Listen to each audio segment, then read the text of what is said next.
McCracken. And I'm Katie McCracken. If you couldn't tell by her name, Katie McCracken is my sister. We have a very special guest today, and that's her.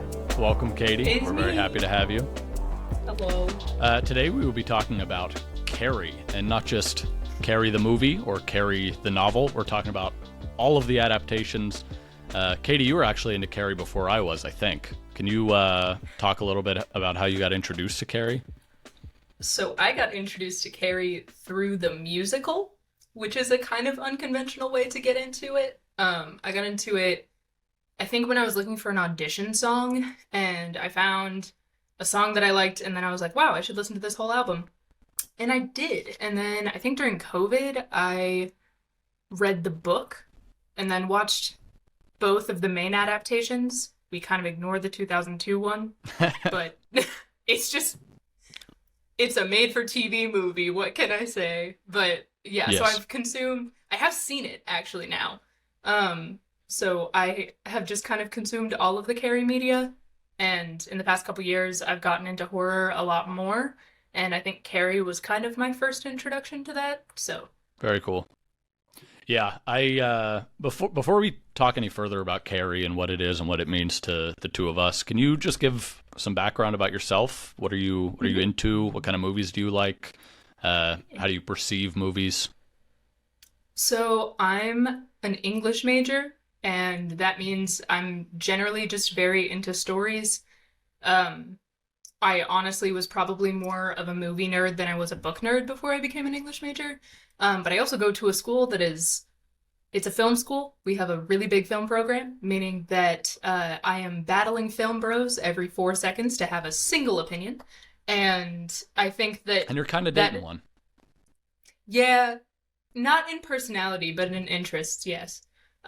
So yeah, he actually is the one who got me into horror, because I particularly enjoy the way that horror is kind of an extreme emotional way to talk about certain themes. Like, something about the horror genre is just really good at that.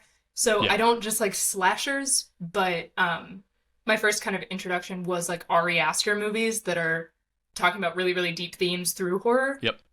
So my partner does in fact still have to, like, every time we watch a horror movie, he will basically just describe everything that happens to me. And then scene by scene. Before he'll be the like, movie? This is what... It depends. If it's extreme enough, yes, because Fair. it's just like, I am not naturally drawn to the spooky aspects of horror movies.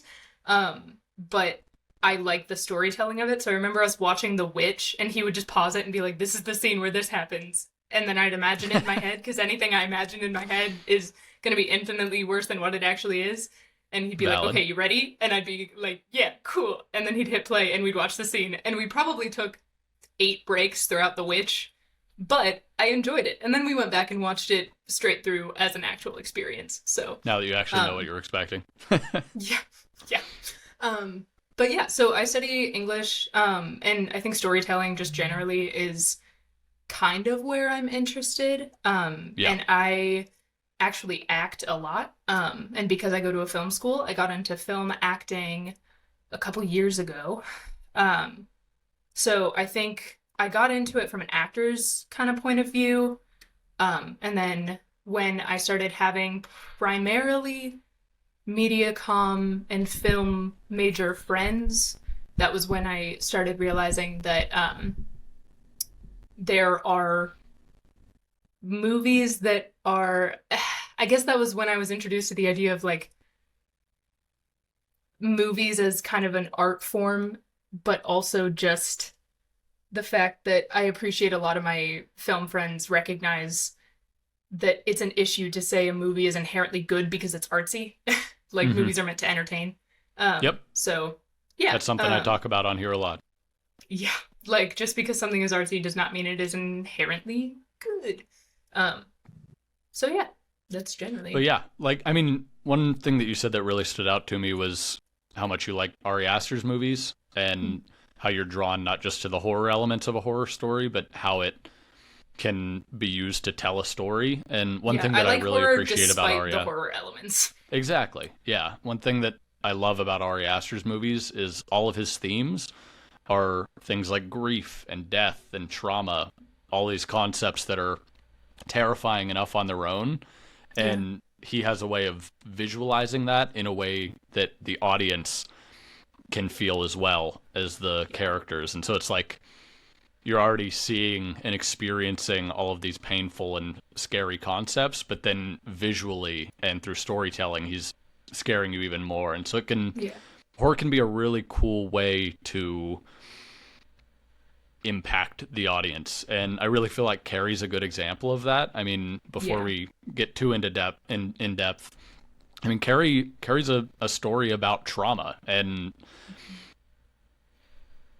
Brian De Palma and Stephen King, they only use these horror tropes as a way to keep the audience invested and scared and to feel all of the horror that the characters are feeling. And I think that that's really cool. Yeah, and I think Mike Flanagan is actually probably my favorite horror director, and it's a bummer that he's so well known for like his early stuff because it's film. So like Hush was his first, I think. But he has been drawn to the limited series genre, or not genre, kind of format recently. So he's the guy who did Midnight Mass. The Haunting of Hill House was his big one. Yeah. And then Haunting of Bly Manor. I didn't realize that was the same director. I've consumed all of his media. So Midnight Mass is, if not my favorite TV show of all time, one of my favorite TV shows of all time. Wyatt's a big fan of that as well. Yeah. And the more I've listened to this podcast, the more I've been like, Wyatt and I have weirdly similar tastes. It's kind of weird. Like, I was listening to your Barbie and Oppenheimer episode, and I was like, every time Wyatt talked, I was just like, oh, wow, okay, Wyatt and I are just kind of weirdly similar. Every time he said something, I'm like, yeah, heard and felt, same. But, yeah, so Mike Flanagan specifically, he talks a lot about kind of just horror as a medium that expresses big emotions incredibly well. And Haunting of Hill House, I watched once, and I will rewatch it. But if there's a trigger warning, if there's a trigger warning anywhere, all of the trigger warnings are in the show. Like, if you have anything that could be a trigger warning, all of them are thrown in.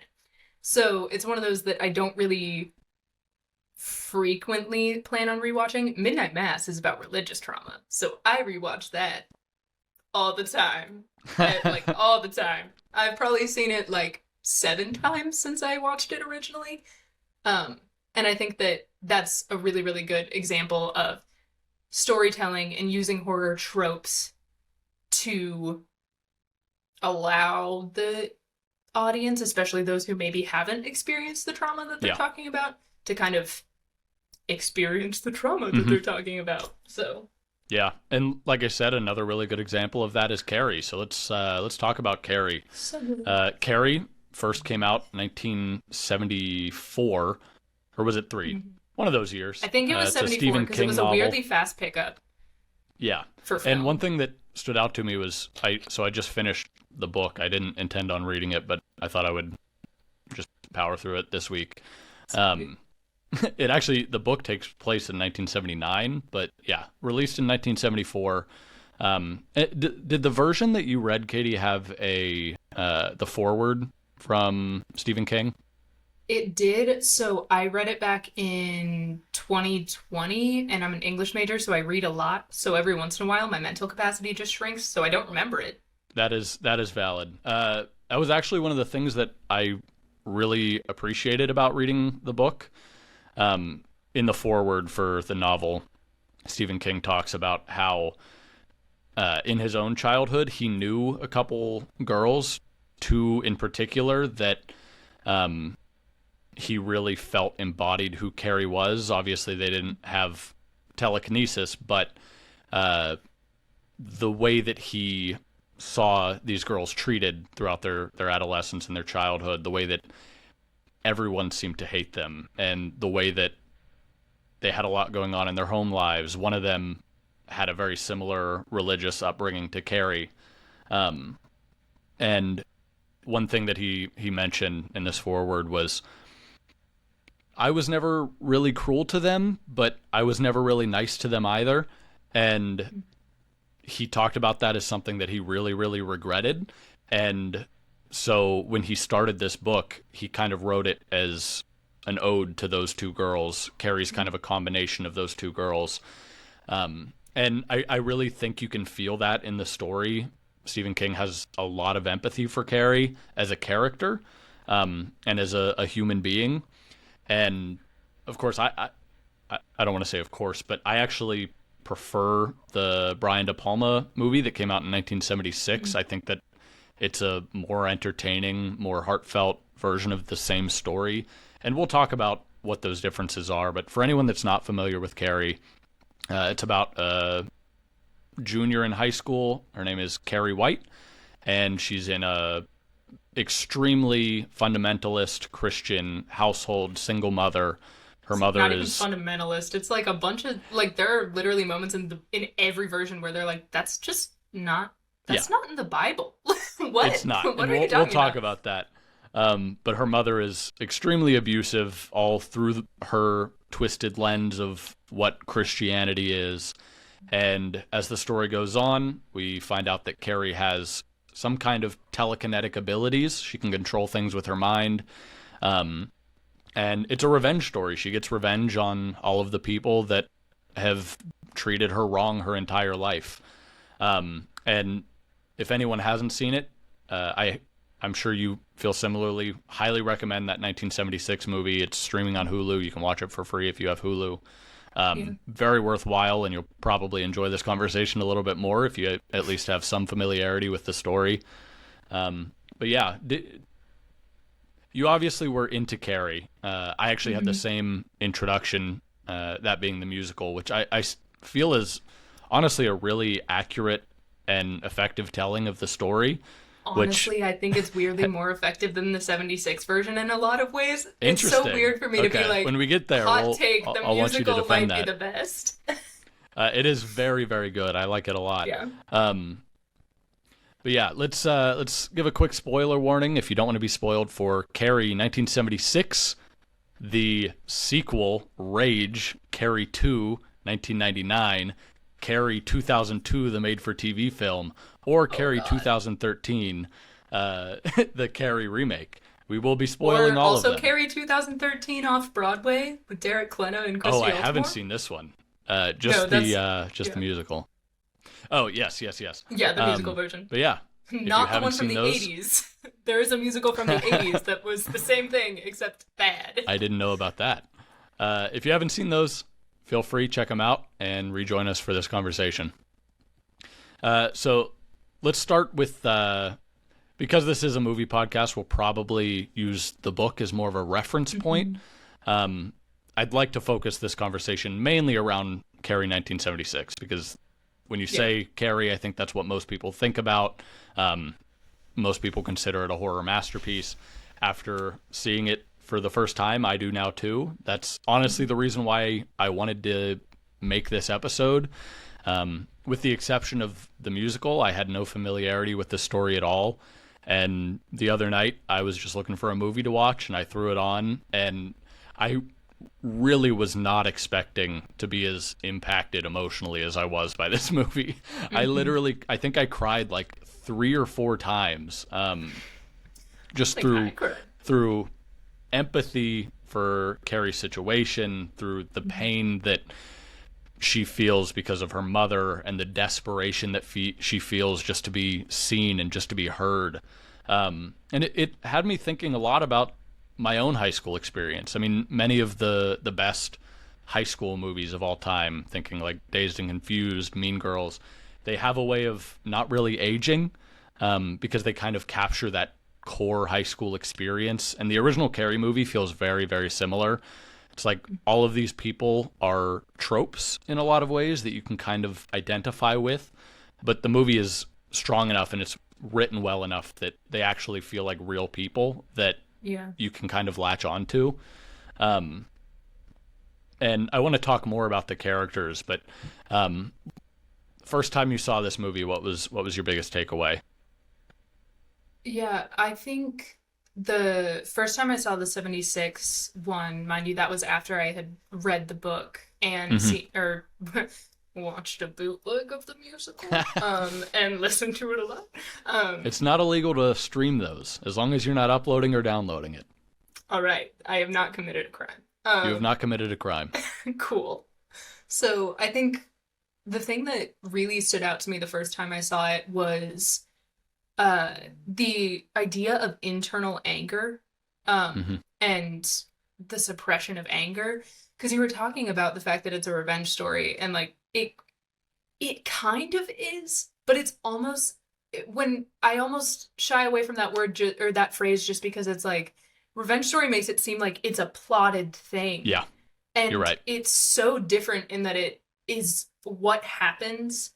It's like any kind of like pressurized canister, like when it explodes. And I think that was kind of the thing that stood out to me most, and especially so Sissy Spacek, who played Carrie, she had this really incredible way of capturing the kind of internal anger. And I love that even in the destruction, when she is getting revenge, it's this weird balance between it is internal, but it's not fully external. Like I think some of the other versions are, like the 2013 one, it's just the rage going outward, which I think I that's honestly one of my biggest mixed feelings between the different versions, is I love the idea of it's been internal the entire movie and then goes incredibly external.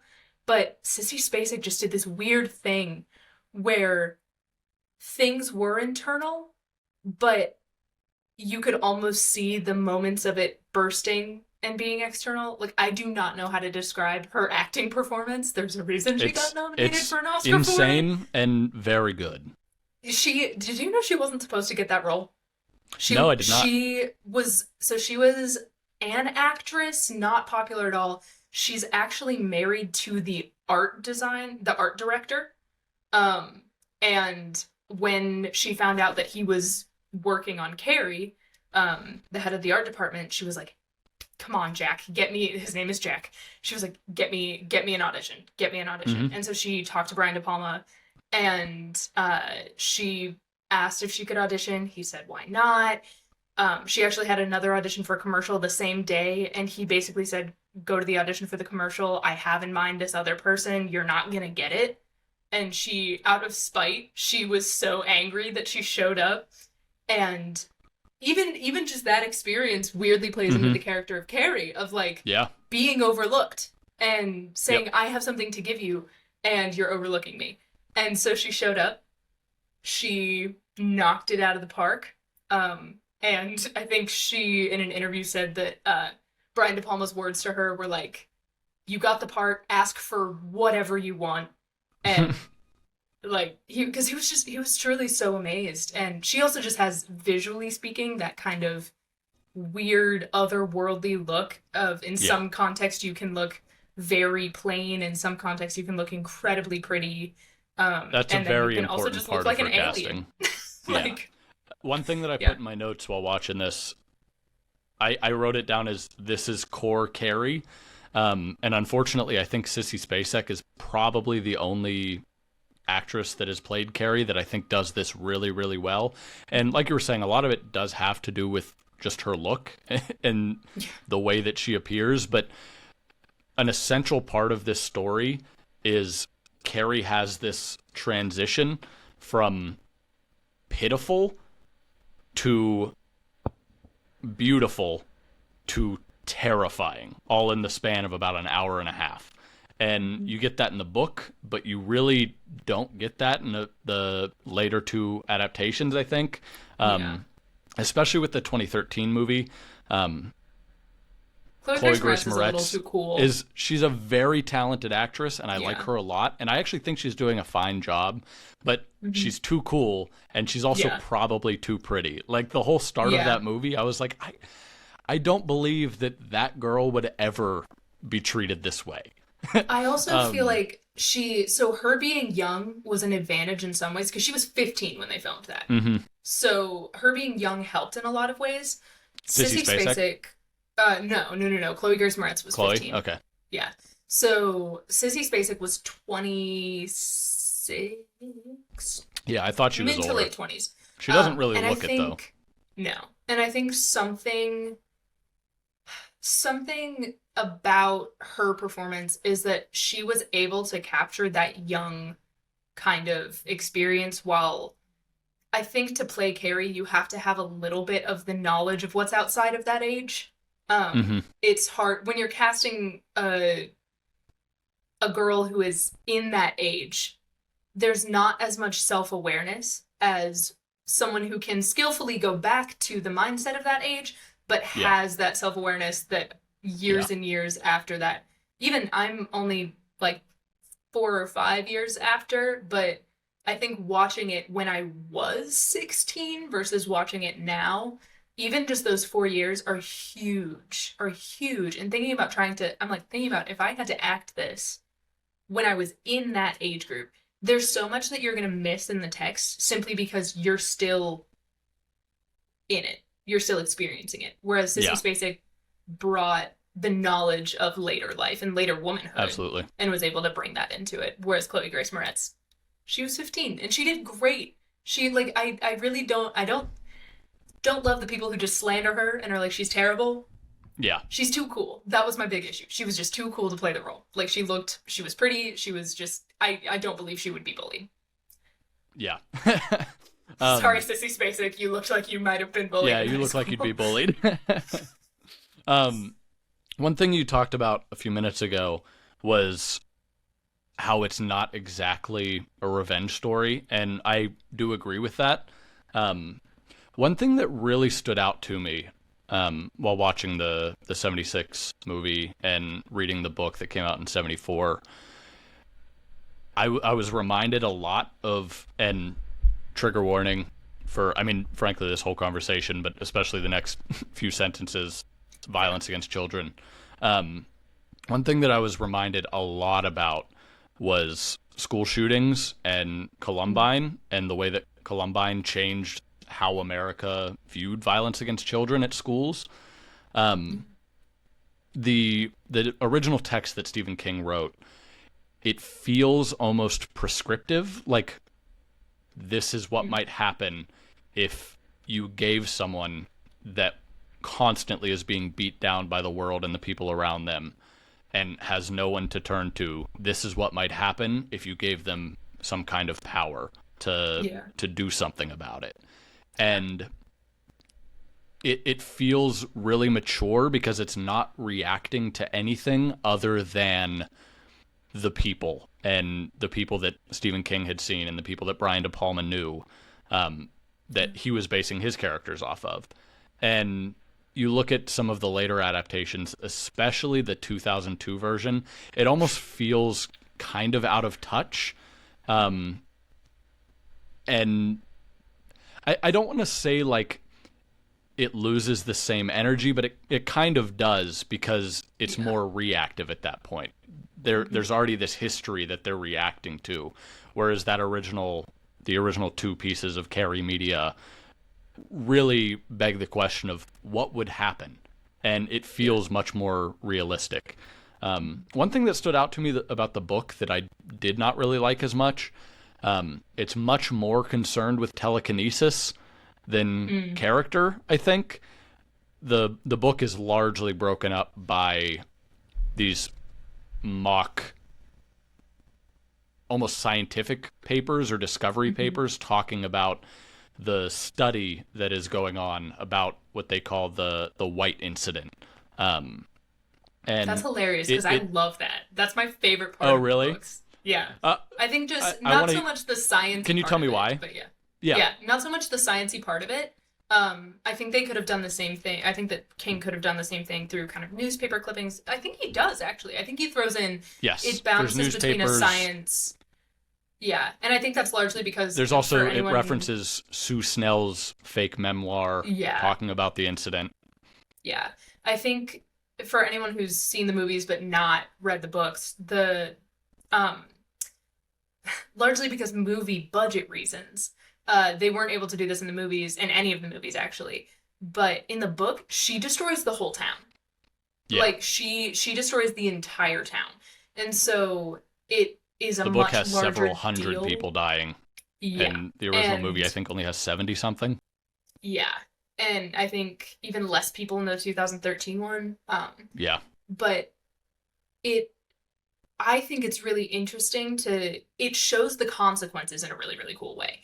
That you're not just seeing the moment, you are seeing decades down the line when they're writing about the past of like, this has world implications. Yeah. And I think what you were talking about of the idea of like what would happen if we gave someone who has been both emotionally and physically attacked their entire life.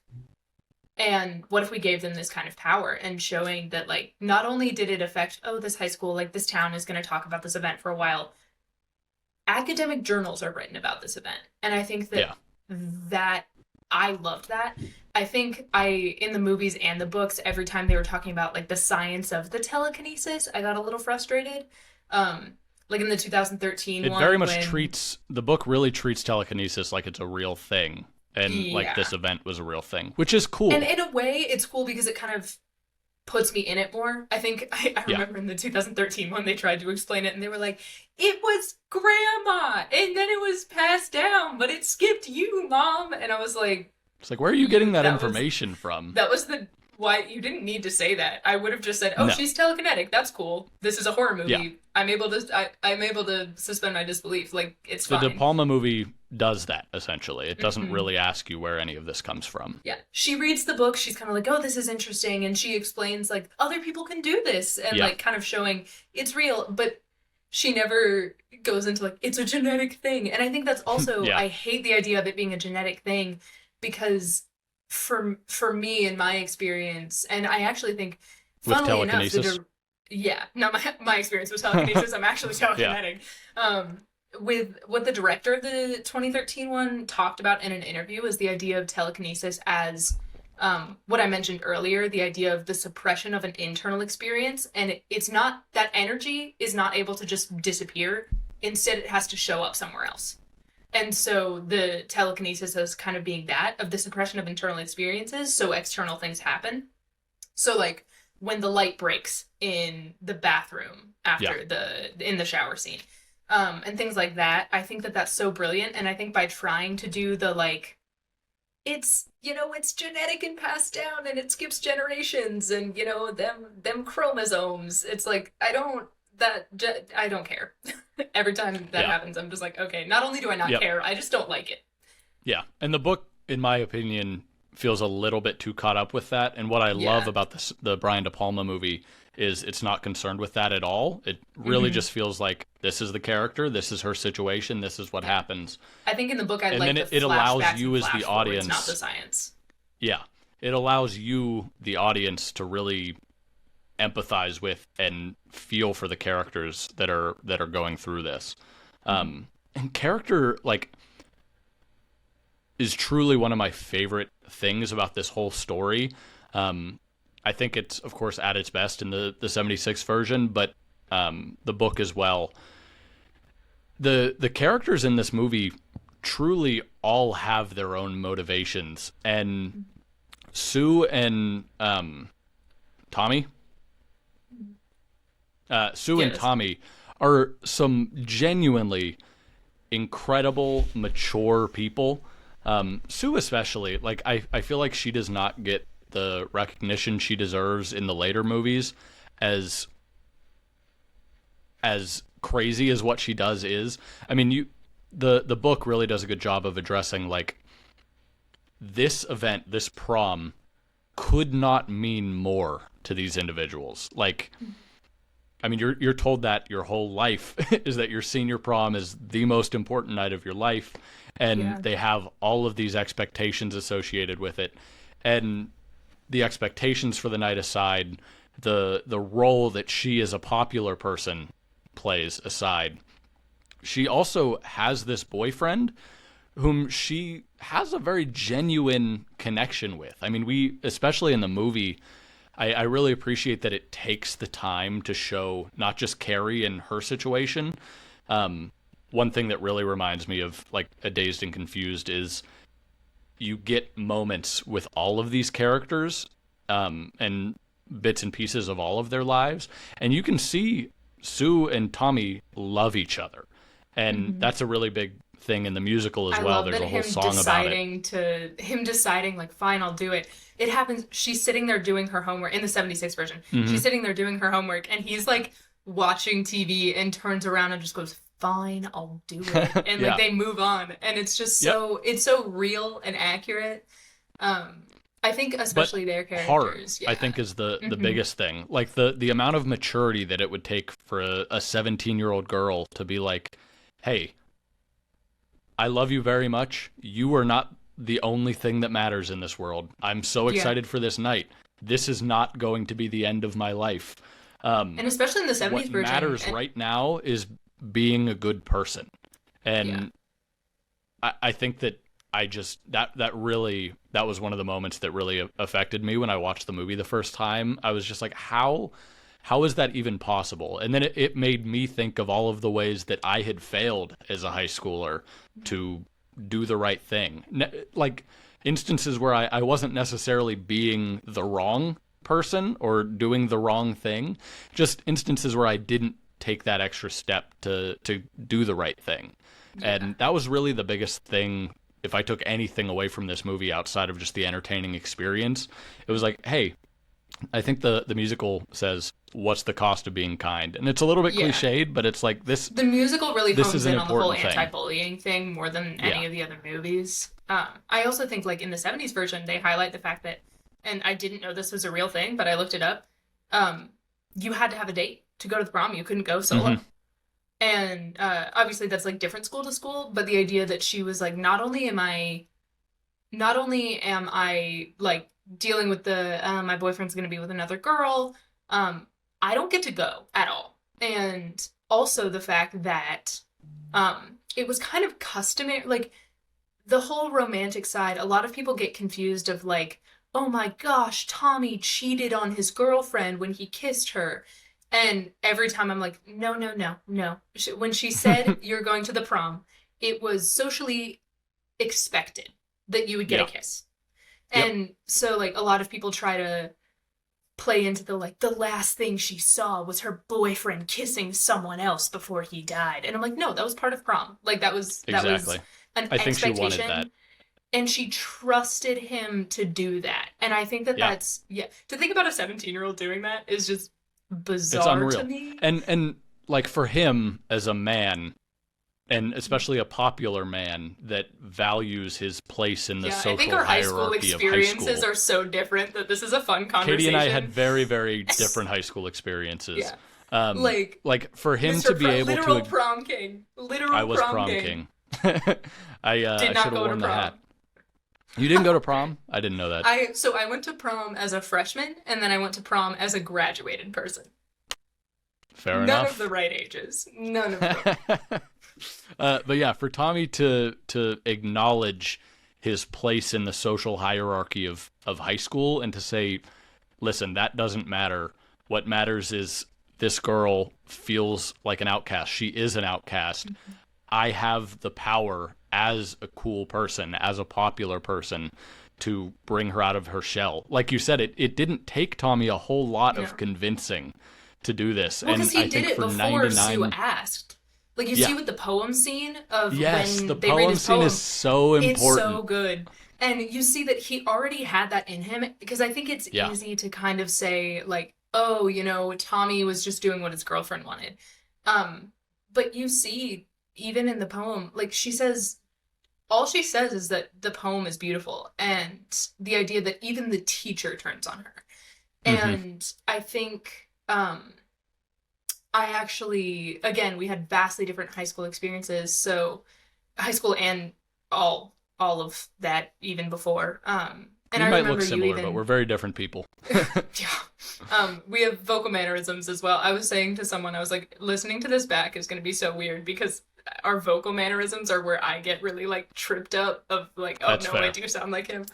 But I think as someone in most of my school, specifically when we moved, who dealt with a lot of bullying, Hmm. And specifically at a couple points, I had a couple teachers who I've had some wonderful teachers, but there is nothing worse than the person who is supposed to protect a student from that, not only not protecting them, but playing into it.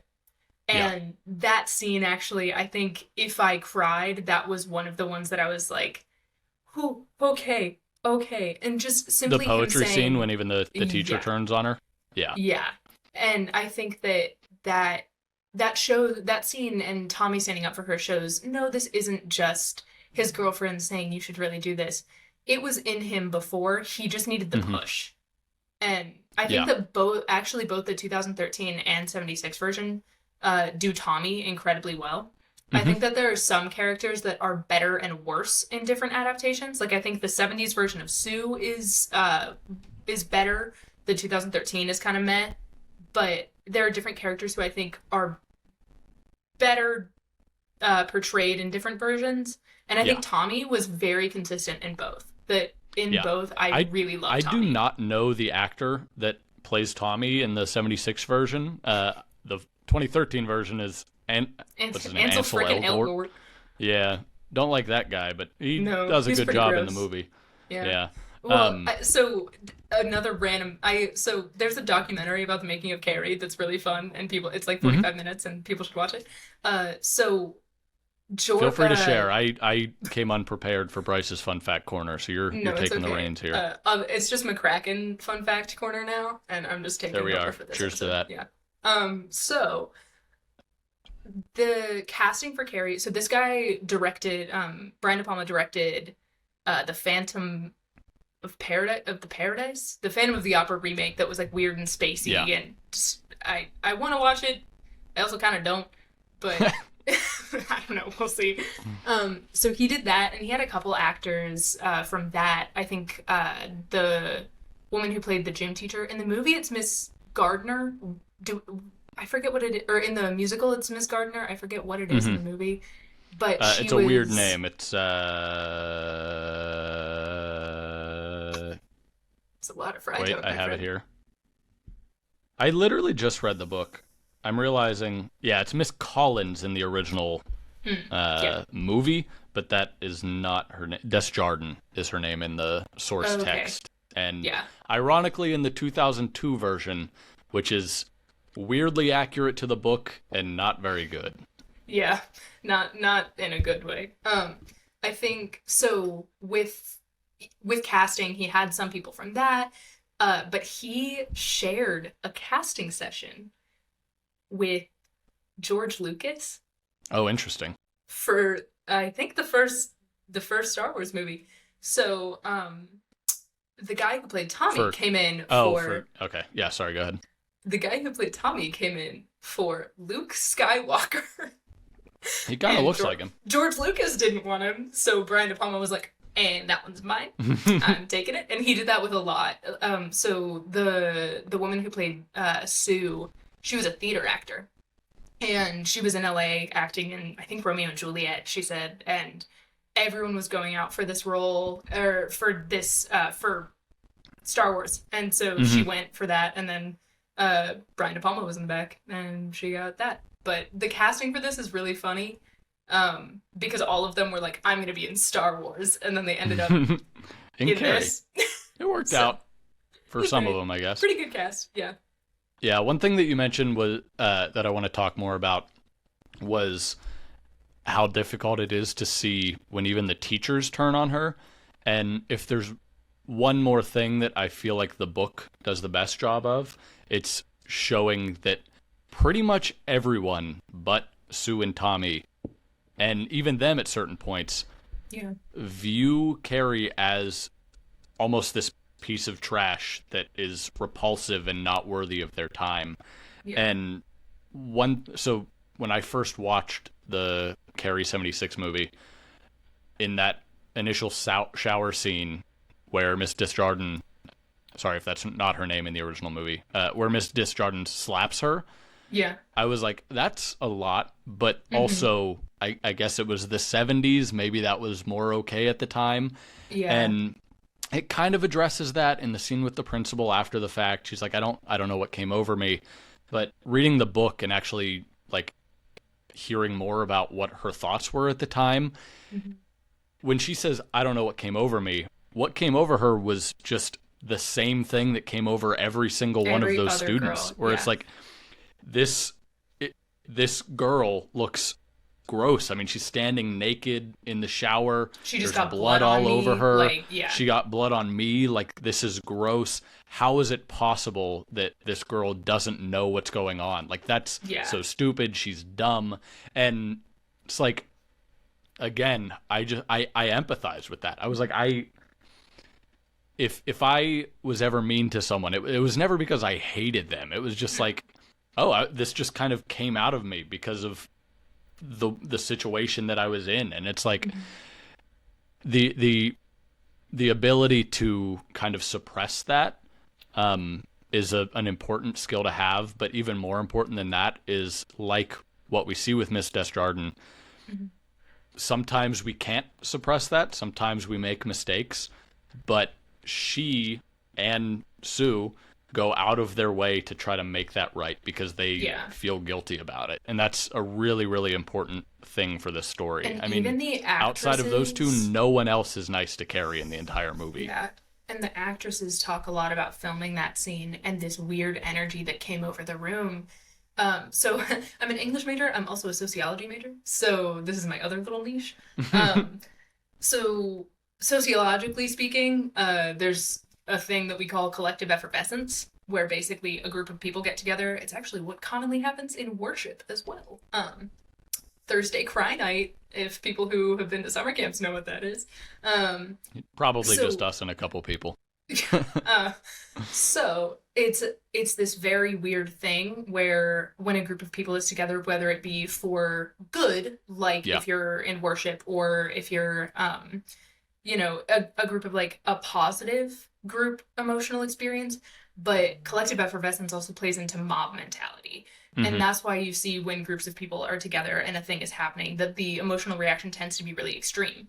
So the actresses talked about, like, even just acting this, looking at Sissy's face, they specifically the girl who played Chris was like, I love her. And looking at this and doing this scene over and over again, I started to hate her. And something weird just happened in the room. And so I think, and even what you said about the idea of what would happen if we gave someone who has been treated like this kind of power, that interested me sociologically as well. So I think that the general hatred toward this girl, that's honestly one of the most interesting parts of this, because she never does anything. No. She doesn't talk. Yeah. And I think her whole existence is just trying to not get hurt.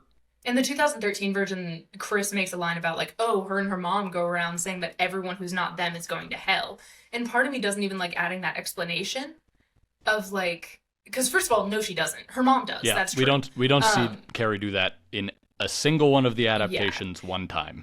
And I think I kind of enjoy that line because it's like, no, she didn't, but we rationalize to ourselves why we do things like this. Exactly. So it's like, of course she's going to say a reasoning like that. But I think that we see the idea of that group, like mob mentality, all the time. And I love the idea of having two characters that were in that and then recognize the issue. I also love the addition in the 2013 version of them adding the video. I think that was a really good way to bring it into the 21st century without being gimmicky. I think that was good. I agree. They handled that well. I was nervous that they were going to be gimmicky with a lot of things. Also, can we talk about the shower scene? Because De Palma, I like the movie overall. I have some beef with his decisions. Are you referring to how over-sexualized these high school girls are in especially the entire movie shower scene? But yeah, especially the whole movie. Not even just that. Or especially the shower scene and in the whole movie. Yeah, so the entire movie, even when the actress who played Chris talks about them wanting, when she drops the blood, them wanting that to be, she refers to it as orgasmic. And I was like, oh, that's a terrible decision. It's like, Brian De Palma said, I'm making a movie that's about women. Women equal sex because A plus B, you know? Yeah. Like, I was like, no, please. So a thing that I liked about the 2013 version was, like, there was partial nudity. First of all, I know this is different in the 70s versus now. I don't know anyone who's getting fully naked in them locker rooms. Like, I don't know a single person. I know in the 70s that was more of a thing, so I get it. But I think that the 2013 version did a really good job at the awkwardness, because Carrie's increasing awareness of bodies is a huge part of the story. And I think that that's totally fair. But even in the swimming scene in the beginning of the 2013 version, people are in swimsuits and she's looking at, you're getting shots of their legs and you're getting shots of their bodies in a way that's not sexualized. Yeah. And that is so accurate to, I'm sure this isn't just girls, but puberty. You're like, oh my God, am I the only one who looks like this? So when you're in a situation like a locker room, of course you're going to be like, okay, well, they look like this. You're looking around. Yeah. Like, that is the teenage experience. And the way De Palma talks about why he made it so sexualized, specifically in the shower scene, was he wanted the jarringness of the blood. And here's the thing. The 2013 version jars you just fine. You don't need to sexualize young girls for me to be jarred. And if you do, you're bad at your job. So I think that I had a lot of issues with that. And also because, like, if you expect me to say these 25-year-old women are teenagers, that takes me out of believing that they are teenagers. Because I go, that's uncomfortable. And then I go, well, they're 25, so it's fine. And then all suspension you realize disbelief they're actors. Gone. Yeah. Like, whereas the 2013 version, I'm never really questioning that. I'm just like, these are teenagers. I would imagine what De Palma was trying to do outside of sexualize women, which I do think was his primary intention. Yeah. If I can find if I can find any kind of metaphor that he's looking for here, it's like you're saying, Carrie is so wrapped up in perceiving all of these other people's bodies, and a really important theme is womanhood and what the period, what menstruation and its arrival means for you progressing past the point of childhood, and now you're an adult woman. All of these people around Carrie are women, if you're looking at it with that lens. Which, again, I'm not trying to defend him. It's weird that he did this. But I think it does, at the end of the day, add to the feeling of, like, here's Carrie. She's this frail little being. She's not really ever sexualized in this scene. Nobody views her, or at least not fully. It's sexualized when she's putting the soap all over her body, but, like, not in the same way of, like, naked girls bouncing around with fog and all of that. Yeah. But there's her over here who she is not a woman yet. She is not a sexual being yet. She doesn't even know what that is. And then every single other person in this scene, they've reached maturity. They're sexual beings now. Again, not trying to defend it. And but I think Brian De Palma is an artist, and I think most of the stuff that he puts in his movies, whether I like it or not, has intention. Yeah, and I think it was intentional. I think it was misguided. Because I think the 2013 version, I was really happy to see it directed by a woman. I think that a lot of it ended up being really cool theoretically and then falling flat in the actual making of the movie. Yeah, but I had a question. You can go ahead, but I have a question. This is still regarding the shower scene and all of that. Or specifically the idea of it being of, like, womanhood, right? And the movie, the 2013 movie, because it's made by a woman, recognizes that your period does not mean you are a sexual being, and that's inherently really sexist and kind of a problem. Yes. It does mean your body could bear a child, and it does the kind of really messy thing with the experience of being a mother, and also the sexist idea that women are inherently nurturing and maternal, and they're not. They are not. That is a social idea that we have, again, sociology major, like, breaking in the conversation. We socialize women to be nurturing, so of course they're going to be nurturing, but biologically speaking, it's not expected. So I think that by playing with the messiness of, also, Julianne Moore, you did your best. You were amazing. Who played the mother in the 2013 version. She was amazing. Directing and just the rest of the movie was kind of bleh, but she was great. But we'll talk more detail about that movie in a bit. Yeah, it did the kind of it focused on motherhood. And so I think the addition of throwing in that Sue's pregnant was stupid. You can focus on motherhood without doing that. But I think that that was a really good way to do that because inherently Carrie was born of trauma. And that is what a period is. And I think that it was, I think he had intention with this sexualized shower scene. I think it was very misguided and very rooted in the 70s idea of women. So I think watching it now, especially, because at first I was just like, oh, I get his artistic vision. And now as someone who I'm like, I'm not 15 or 16 anymore. And just kind of being like, King's book doesn't really do that. There is one moment, because King, and it's funny because King is... He's like, a perv. He's a perv. Yeah. He's and this was his first book, so I think he was trying to play it safe. There is one scene where he describes Carrie looking down at her body and going, I have a body and this is weird, which is so universal to most people I know, not just women. But the idea of like that puberty experience of what is this thing that I'm walking around in? Like, I think that it does that really well in the book. But the idea of painting these women as sexual beings because they have their period. Are you allowed to swear in your podcast? I almost swore. Mom and Dad are going to listen to this, so that's scary. They listen to me swear every time, so. They're fucking 16. Like, they're not sexual beings. And that just makes me... Yeah, it's hard because overall, I don't actually have a movie that I like most because I think they do different things so well.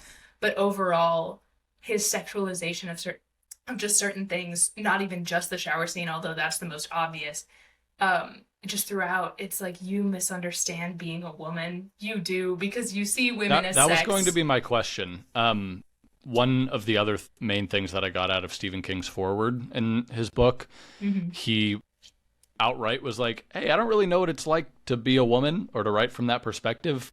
I did my best. Do you feel like his book, and then largely the character of Carrie, is true to the feminine experience? Is that even really an important part of the story, or is it just... Because, I mean, obviously I can't speak to the feminine experience, but I think it's true enough that I'm able to recognize a lot of things in Carrie that I can see in just humanity. Yeah. But do you think he captured that well? Do you think it's even important that he did or did not? Stephen King, I think, did very well at capturing universal human experiences and alluding to the feminine experience, while exactly what you said was talking about his forward, not claiming to be a woman and know what it is. I think that the nice thing with the movies is that they were actively working with women who were playing the roles, so you kind of had the ability to step into, or to really live into that director-actor experience. Lets an actor exemplify some of those things that the director can't. Yeah, and I think Stephen King, weirdly enough, he gets worse throughout his career at this. But he, at least in Carrie, I think he did it well enough. Mm-hmm. Do I think it was amazing? I want to see... Do I want to see this? Let me think about the consequences of the words. Hold on. I would love to see at least a woman direct another version of this, because I think that so much... You want another one? No, it's like not for my personal gratification, not for the world. It's like someone directed just for me. Sounds like you're up. You're next. No. I actually, I've started directing theater, but no, not film. I would love to see... Here's what I really love to see. I'd love to see a woman write Carrie. Write the story. Because I think that the 2013 one goes so much... It relies on the source material of the 70s one so much that when it breaks away, it doesn't do it in the right moments or well enough. Yeah. So I think Stephen King is okay. Is he amazing? No. But I was never like, ooh, that's not what women are like. That's gross. Yeah. De Palma, the entire time I was like... Also, just the fact, when you're casting 20-year-olds, it's like, in her experience, they're these, like, sexual beings, yes. No high schoolers look like that. No high schoolers look like that. Why are you... And I think just largely he was basing it on a sexualized I don't know. I think I looked a lot womanhood. like Chris in high school. Like who? Like Chris? Chris. Like Chris. He was literally a model before she was an actor. Yeah. Yeah. I think I just perpetually throughout that was recognizing. I'm in gender and society this semester, so watching this again in prep for being on the podcast while I'm in gender and society was really fun because I was like, "Ooh, that is certainly men's perception of femininity."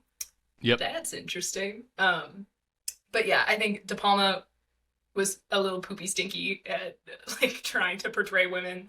And then I think that oh my gosh, why am I forgetting the director's name of the 2013 one?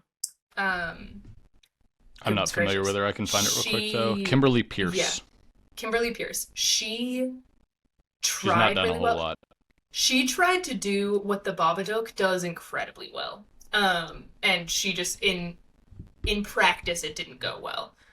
Which you should watch that now because it's spooky season and you need to watch the Babadook. I've already seen it. Okay. Maybe Yeah, I'll talk I think about it. I like that movie. Yeah, I love that movie. She does what the Babadook does really, really well of messing with that really gross feeling of I'm a mother and I don't want to be. I never wanted to be. Mhm. And like Something that is very hard to admit. and even like the line that Julianne Moore has of like I thought you were a cancer. I wanted to get rid Yeah. of you because I thought he gave Yeah. me a cancer. You kind of see her leaning into that experience of womanhood that we don't talk about societally, but she does it, she kind of half-asses it. And that's why it was not as great as it could have been. Because like the Babadook, full send on those really messy and disgusting ideas that we think but we don't say. And I think that she does it well. The musical does it pretty okay, but in a musical you're not getting the internal experience that you are in a movie. So yeah. Except that's through kinda- song. That's the whole point of the song in a musical. Yeah, but I don't think the It's music like I was can't written by express how women. I feel right now, so let me sing it at you. Mhm. And with Uh, still sometimes generalized lyrics that aren't actually that internal for Yes. this character. So you can relate personally. I want to talk about a couple things that are really specific to the 76 version before I move on. One thing that I think De Palma did really, really, really exceptionally was putting things in the frame that are memorable. There are just several shots from this movie that have stuck with me, and frankly have stuck around for 50 years now almost. I mean, we're coming up on the 50-year anniversary of this movie in a few years, and everyone still knows. Did I do the math right? Yeah, I did. No, you did. It's just weird. Okay, it's weird. Yeah.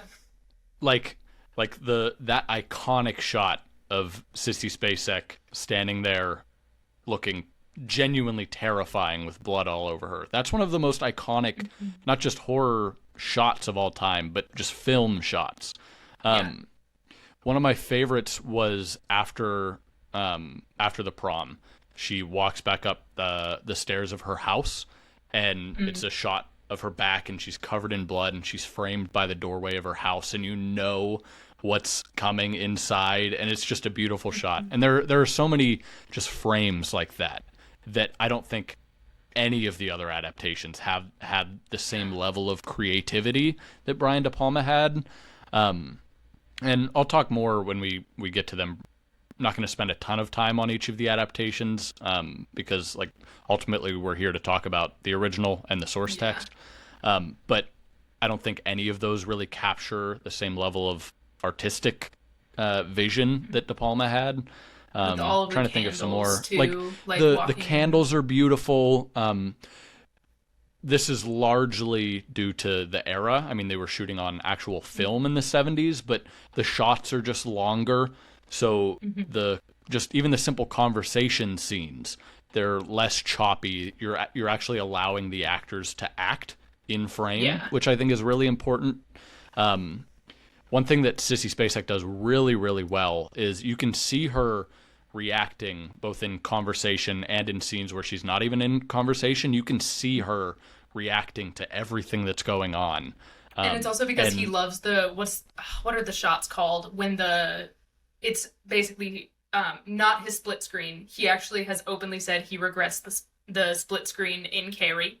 In the climax? But in the climax, he's like, that was a dumb Yeah. idea. But when It you is a little shoot bit in campy. split screen, yeah, he's like, you shoot in split screen in the 70s. He's like, we don't have the tech we have now.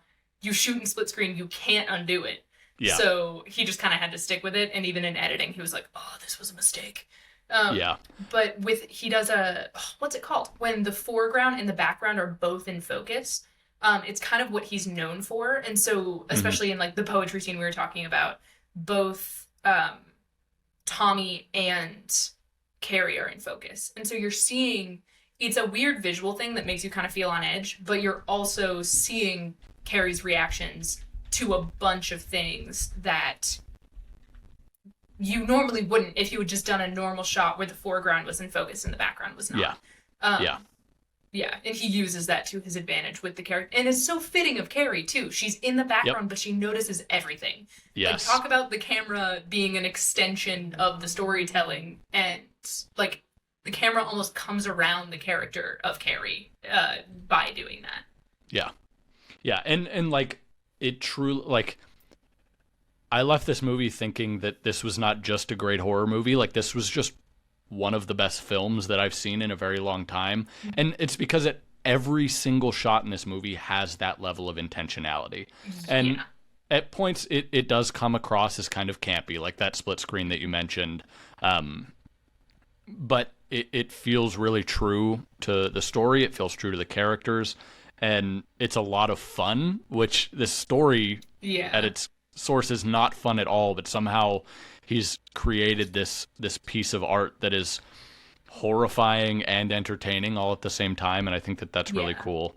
Like even like the cute little moments of them buying their tuxes, things that kind of just give a little bit of like levity and just a breather, because it's not even just spooky, it's emotionally a lot. Like gosh, I felt so bad. I was watching this with friends and I forgot specifically the 70s version just how bad the physical abuse was. So I was like, I paused it and I was like, guys, it's about to be really bad. Literal Bible thumping, literally, like, just please take care of yourself. If you need to leave. I will describe to you what happens. But it's emotionally so heavy and just also it's horror, so it's spooky. Yeah. So and have he to captures the good moments super well too. I mean, like the shot of the two of them dancing at the prom, like when the camera's almost at their feet and they're spinning one direction and the camera's spinning around them the other direction, like it you feel as caught up in the moment as Carrie does, and it doesn't hold any punches, like it doesn't cut away. It's just like you're there with these characters and you feel this because of the creative camera work. You feel the same way that these two people do, and it's like that's I the love only that. shot I actually think goes on too long, cinematography wise. It's like, so it's just I was dizzy and like it was I think it was cool, and then the long shot in that scene is incredible. They do a long shot from the ballots, like the fake ballots that they switch to the table with Carrie, from the table, and it follows all around. For reference, they took a whole day, and De Palma almost got fired to get that one shot. Took a whole day. But the spin shot, they had them on a spin table. You're not getting that from any of these other movies. No, and I think that shot is amazing. The spin shot, they were on a turntable and they were dancing and they had to time their... Speaking of someone who has now acted specifically for camera, not just for theater. Yeah. Sometimes it's really hard and it's way harder than theater because you have to like time for certain things and the amount of times that you are acting toward nothing because they simply have to put the camera there. So I think they did a good job at like creating opportunity for Sissy Spacek to just act. But the issue is like scenes like those where they had to time their lines so that their face was toward the camera when each of them said their lines back and forth. Yeah. So things like that that would take are hard, so much rehearsal. Yeah, and like seeing it, I think it just went on for too long and made me dizzy. So it was like cool for a moment, and I think I agree that it puts you in it really, really well. But then it goes on for so long that I'm like, my tummy is feeling gross. Like I'm a little less prone to that, I think. So maybe that's why it didn't bother me. Trying to think of anything else that I want to talk about from the 76 version. Oh, John Travolta is in this movie? I had no John idea. Travolta biggest jump scare of this horror movie is Truly, actually just John this was Travolta existing. John Travolta plays the shitty boyfriend Billy. that Billy had no idea he was in this. This was 2 years before Grease, which was obviously his big breakout movie. Oh, I didn't realize that. I knew it was before he was popular, but God, he is just electric in this movie. He's the only version of Billy in any of the adaptations that I really like. He's fucking evil, like absolutely demented, but he's so fun to watch in this movie. And like he's electric. And Chris, I love him and Chris in the 70s movie. They really lean into kind of a depth of like Chris as a character in other versions. I almost like that she's just a high schooler in this. And like she is not thinking about the consequences of her actions. She's just kind of like not at all. I don't like the other versions where they're like Chris is a whole character who has all these motivate. I'm like she's a high schooler and she simply has she's overprivileged. She's bitchy. No idea how her actions will. Oliver's about to jump in front of the camera. Anyway. My cat. Oliver is Kaitlyn's cat. Yeah, I'm not liable for any damage that this cat causes. So I like that they were just kind of high schoolers, but Billy is, he's weirdly. You're like, I like this guy, and then he does stuff that you're like, oh no, and like. I cannot think of a person I would like less, but somehow I like watching him. Well, and I also think another reason that Brian De Palma is a little bit icky. So the scene where. There are plenty. The scene where the gym teacher slaps Chris. They were gonna fake it, and then he was like, "No, I want you to slap her," and then made them do it. I think they said 36 times. Yeah. So by the end, she was like, and you could even sense in like an interview the actress who played Chris kind of being a little. She was trying to cover it, but being a little frustrated of like. Yeah, apparently he just wanted some honest reaction that, like, he didn't trust if he just told me I could give him. Which is, like, as an actor, trust your actors. Like, I don't comprehend the fact that he just does not, he's just like, no, I'd rather hit you 36 times. But he tried to get Travolta to hit her in the scene where he slaps her. To hit Chris? He said no. John Travolta refused. What a king. And, like... He just the actress who played Chris talked about like, oh my gosh, and he was just so sweet the whole time and so protective, and like also we thought we were just comedic relief. We were like, we're just silly goofy, we're just here having a fun time, and then we both watched the movie and we went, oh, we're the villains. Hold on. And I think that that's honestly the perfect way to do those characters of like they're just going through high school. They think this is funny. They think this is hilarious. And all of a sudden... They feel slighted. Yeah. They feel like they've been done an injustice. Yeah. And I think that them kind of having this weird lightness was nice. Like, whereas especially the 2013 version leans into Chris as a character and, like, all of that. And I think it's cool in a way, but it's also, like, something about... I think it doesn't come alongside the whole picture of like the story of Carrie. I don't think that it enhances that so much. It just kind of becomes a little separate thing that's not really necessary. Yep. Yeah. Is there anything else you want to talk about from this 76? The original version of the movie before we move on? Trying to remember. I don't think so. Practical effects. I miss practical effects. Yes. I just watching any other version and all the CGI, it's just like, and then hearing how they do all these practical effects, like hearing how they did the practical effect of all of the piercing of the mom. Oh, that's the thing I want to talk about. Oscar nominated actress who played the mother. Brilliant. If I had one thing other than the gross sexualization that I would love to not be there, if I had one thing that I wish they would have done in this a little more is leaned into the positive side of the relationship between Carrie and her mother. I think they do that really well with Tommy and Carrie. I wish we could have seen, like we do in some of the other versions, the sweetness that is there so that you have a little bit more of a pain when the mother dies. Because I think comparing how I rewatched these with friends, And I knew what was going to happen, but watching their reactions and seeing the celebration that happens with her death in the 70s one versus the honest pain that happens in the 2013 one. I wish they would have leaned in a little bit more to the actual motherly nature of their relationship. But really cool death, though. Really cool death. She gets hung up on the cross in the door frame. And I remember us making the joke of like in the prayer closet, why is Jesus a ginger? And then when you see at the end and you're like, oh, I've connected the dots. Yep. But I think one, that the death is a perfect example of a director looking at something that was in the source material and saying, this is brilliant. It simply won't translate. Because in the book, Carrie just slowly stops her mother's heart. And that's brilliant. Which again, for the 2002 movie does. Like, it's the most source accurate. Yeah. Have you not seen the 2002 movie?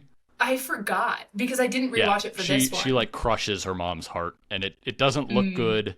The whole movie is full of bad special effects, and that was one of them. And it's like, the knives that the 76 version does is much more effective. And as a book nerd who is the definition of like, the book was better. Like, now that I'm into film a bit more, I have matured a lot in the idea of like, what I care about when someone adapts a story is that they stuck true to the heart and to the characters. And I think that little things like that, like, the idea of in the book describing the way that she just, her pulse slowed and slowly her heart just beat less and less. So cool for a book. Cannot do that with film very well. No. So the decision to do the death that way, but then also doing it entirely practically, like they literally had a vest on her where it just had wood blocks.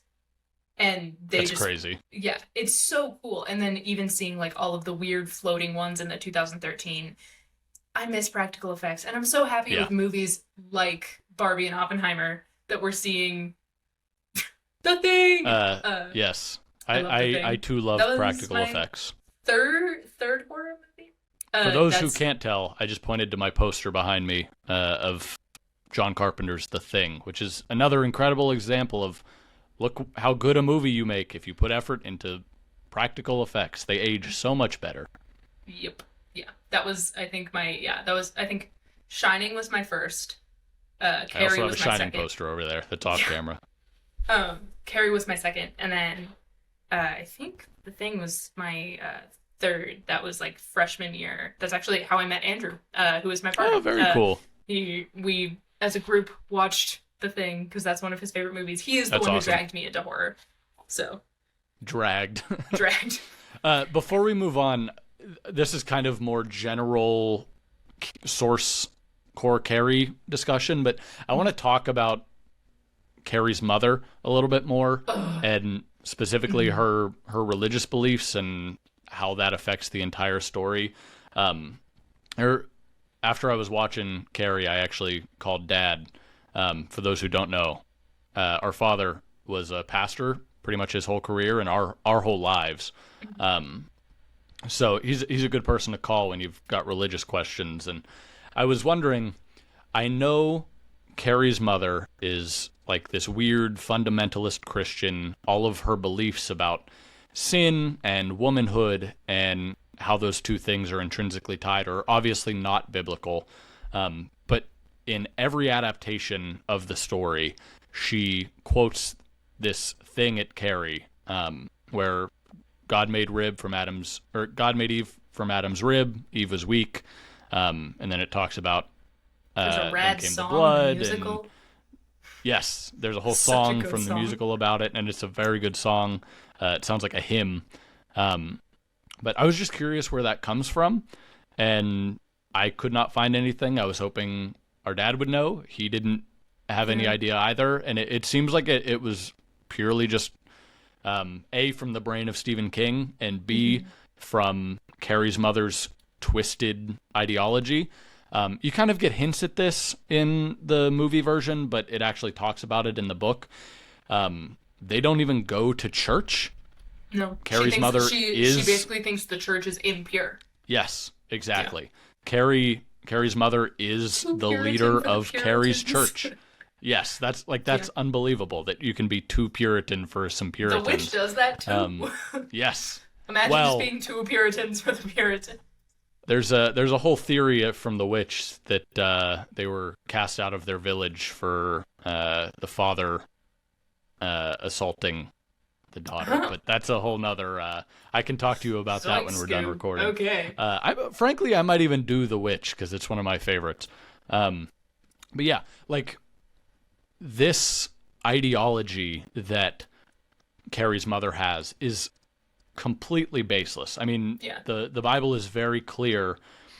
God in the Bible told Adam and Eve, go forth and multiply. Like he's literally telling Adam and Eve, hey, you should have a lot of sex. And then he gave them this other rule. It's got to be peopled. Yes, he gives them this one rule, and they don't listen to it. Now, fundamentalist Christians of a very specific variety do view the eating of the fruit in Genesis as this metaphor for sex. Most biblical scholars don't think that that's accurate at all, because why else would God have said, go forth and multiply? But these fundamentalists are like, they didn't have sex until after the fall, until after they were kicked out of the Garden of Eden. So obviously the sin was sex. And that, of course, is not true. But when, like,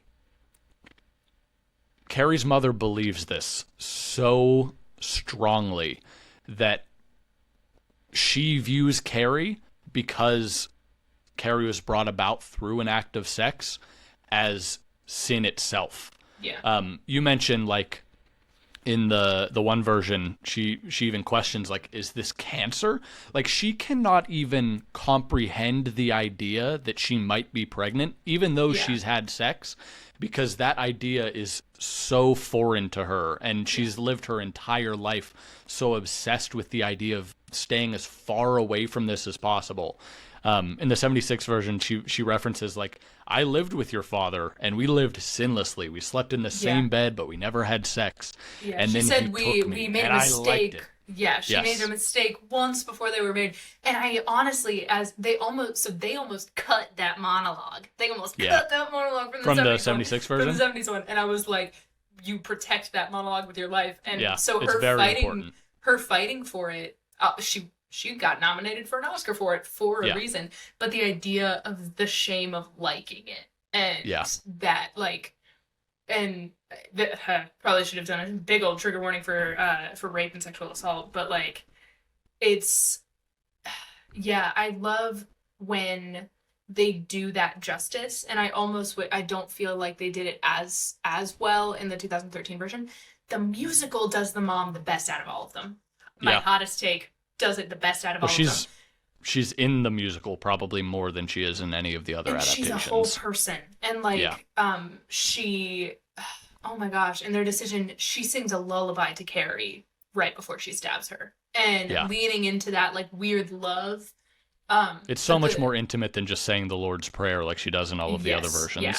And I think that, religiously speaking, so it's really interesting to see how the kind of very the idea of sex being the ultimate sin, especially in the American context. Obviously, there's a whole history of that in European church history. But in the American context, it was a big deal because you can't provide for that many kids. And it was, like, kind of this, in some sects, it's, some historians and theologians have kind of partnered up and been like, it often theological ideas that are baseless root from a social issue. And the idea of, like, we got too many people, and we can't take care of all of them. So what are we going to do? We're going to say sex is bad. So they don't make more people. So it's really interesting to see how that stems from that, because the idea of, like, menstrual blood being the sign of Eve's curse is actually weirdly placed in a bunch of more conservative doctrines. It's kind of like, I said, did you grow up with this? We grew up in the same way, but I heard this. I assume you did. The idea that men have one less rib than women. I have no idea where that came from. Literally, it's such a provably false fact. Yes. That the boldness of conservative churches to make this claim. I had friends in so church that were funny to like, me. well, obviously the Bible is real because men have one less rib than women, and that's because Adam gave his rib to Eve. And it's like, hold on. That's just I can literally untrue. count my ribs right Yeah. now, like in front of you. Like I don't, yeah. But I think that it's really cool seeing also terrifying, to see the way that again sociology, religion being a really important thing to individuals and society, of the way that we need religion to explain away the bad things of our lives. And so when the religious tools that we have, like a very established doctrine, like even the very Southern Baptist Christianity kind of, I say that, I have a lot of friends who are Southern Baptists. I go to a Southern Christian school. I should probably watch my mouth. But like the very fundamentalist thing that she has, even when that's not enough to explain the terrible things that happen to you, how we get really, really weird doctrine like this. And one the thing, idea sorry, I don't want to interrupt. No, you're good. The idea of it being rooted from trauma for her. And I think that the musical dives into that character so well for a musical. Also because Maren Maisie is brilliant, and normally musical theater acting compared Is that to the film acting composer is or just the not actress? the actress who plays the mother. I think a lot of times I find with musical theater acting, it tends to be, because you have to act big so that someone can see you from the back, it tends to be a lot more surface level. Maren Maisie somehow acts big, and she acts real.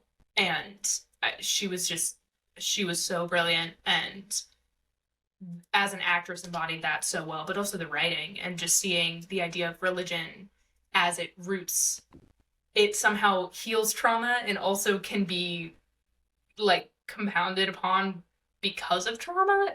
Yeah. And one thing that I love about the 76 version that is not even really in the book, is Carrie actually combats her mother's false doctrine and twisted ideology with actual biblical principles. I mean, she questions her mother when her mother is professing that God hates her, that of course God doesn't, like, of course Carrie questions it all the time because she feels so distant from God, but she's like, no, Mom, Jesus loves me. Like, that's what the Bible says. And I think it's really cool that, like, and I think true to if this were a real person, Carrie doesn't have any lens with which to view the world outside of Christianity, because that's all that she knows, but she's still trying her best to reach her mom and to cry out to her mom in a way that she hopes that her mom will understand. But then, of course, because of all of her mother's own trauma and twisted worldview, she can't reach her. I do the way, really... like, I think the only that she two would... movies... Good. Also, for reference, we're on a call if we didn't say that, so us interrupting each other is not just because we're siblings and interrupt each other. We simply are dealing with time delays. I think that, like, Carrie is such a good example of someone who would be drawn to actual Christianity. The idea of Christianity as a religion from the oppressed for the oppressed. And not to get into my whole doctrine as someone who is still a Christian but very not evangelical, but the idea of, like, the religion that stands by the phrase that blessed are those who are poor in spirit and actually lives that out. I think that Carrie is such a good example of a character who would be drawn toward that kind of religion. And it's so scary because, as crazy as her mom's religion sounds, it's not that far off. I guarantee you, we could name at least two people that give us that energy just from our upbringing. Yeah. Like, off the top of our head, who have caused deep harm. I've referenced several points in the 76 version that brought me to tears. Another one, this is in the book, this is in the 76 version, but and it's in a couple of the other adaptations as well, but Sissy Spacek's delivery of this line really, really impacted me. When she says, like, not everything is a sin, mama. And it's like, that is something that I can absolutely relate to growing up in a Christian household. It's like, our parents loved us very much, but growing up we don't in have an environment, like Carrie's mom kind of parents. Our parents were still kind of cool. Growing up in an environment where you are taught, like, this is the world over here, you have to be separate from the world because of this divide.